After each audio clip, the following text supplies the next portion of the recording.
இந்த இமேஜில் இருக்கிற ஒருத்தவங்க மட்டும் வேம்பயர் கிடையாது. அது யாருன்னு இப்போ நீங்கள் கண்டுபிடிச்சி எனக்கு சொல்ல போகிறீங்க. அதுக்கு நான் 5 செகண்ட் டைம் தரேன். அதுக்கான க்ளூ வந்து இந்த இமேஜ்லேயே இருக்கு. அந்த க்ளூவை நம்ம சரியான முறையில் பயன்படுத்தினா இதில் யார் வேம்பயர் இல்லைன்னு கண்டுபிடிச்சிடலாம். ஆமாங்க, உங்களுக்கான 5 செகண்ட் இதோ. என்னன்னு கண்டுபிடிச்சிட்டிங்களா? அந்த டேபிளில் இருக்கிறது பிளட்டு தாங்க. அந்த பிளட்டை இப்போ நாம் திறந்து டம்ளரில் ஊற்ற போகிறோம். இப்போ யார் வேம்பயர் இல்லைன்னு நாம் கண்டுபிடிக்கலாம். அட, இந்த கேடி தான் வேம்பயர் இல்லை போல இருக்குது. சரியான கண்டுபிடிப்புங்க.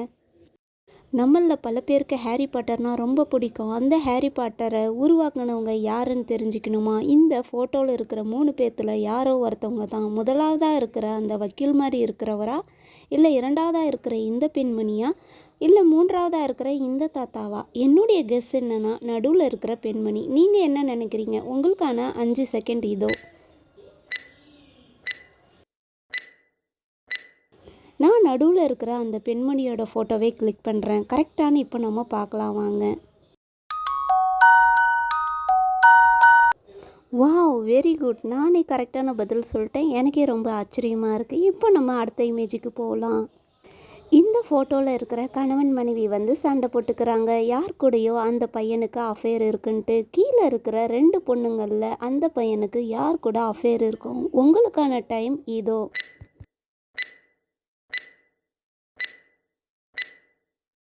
அந்த அம்மா அவருடைய லேப்டாப்பில் இருக்கிற பர்சனல் மெசேஜை ஓப்பன் பண்ணி பார்த்ததில் இவங்க கூட தான் அஃபேர் இருக்குன்னு கண்டுபிடிச்சாங்க. நீங்கள் யார் கூட இருந்திருக்குன்னு சொல்லி கெஸ் பண்ணீங்கன்னு கமெண்ட் பாக்ஸில் கமெண்ட் பண்ணுங்கள். இப்போ நம்ம அடுத்த இமேஜுக்கு போகலாம். இந்த மியூசியத்தில் இருக்கிற இந்த 2 பேர்த்தில் ஒருத்தவங்க வந்து தீஃப். அதை வந்து இந்த செக்யூரிட்டி கார்டு கண்டுபிடிக்கணும். அவர் இப்போ கண்டுபிடிக்க முயற்சி பண்ணுறாரு. அவரால் கண்டுபிடிக்க முடியல.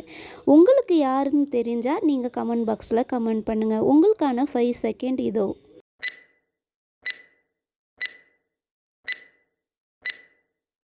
என்னங்க, நீங்கள் கண்டுபிடிச்சிங்களா? ஆனால் செக்யூரிட்டியால் கண்டுபிடிக்க முடியல. அதனால் அந்த இடத்த விட்டு போகலான்னு திரும்புகிறாரு. அப்போ தீஃபு கையும் களவுமா மாட்டிக்கிட்டான் ஃபோட்டோவை எடுக்க போய். இது போன்ற பல வீடியோக்களை நீங்கள் பார்க்கணுன்னா மறக்காமல் என் சேனலை சப்ஸ்கிரைப் பண்ணிவிட்டு பாருங்கள். தேங்க்யூ.